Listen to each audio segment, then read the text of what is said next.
সিলেট ওসমানী আন্তর্জাতিক বিমানবন্দরে উড়োজাহাজে অগ্নি নির্বাপনের মহড়া অনুষ্ঠিত হয়েছে।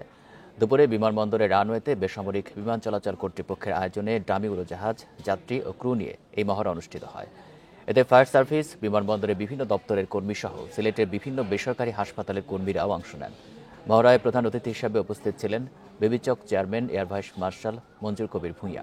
তিনি বলেন, মহড়া জরুরি মুহূর্তে বিভিন্ন সংস্থার মধ্যে কার্যকর সমন্বয় সাধনে গুরুত্বপূর্ণ ভূমিকা রাখে। পাশাপাশি দুর্ঘটনার সময় দ্রুততার সাথে যানবাহনের নিরাপত্তা নিশ্চিত করতেও এই ধরনের মহড়ার বিকল্প নেই বলে জানান তিনি।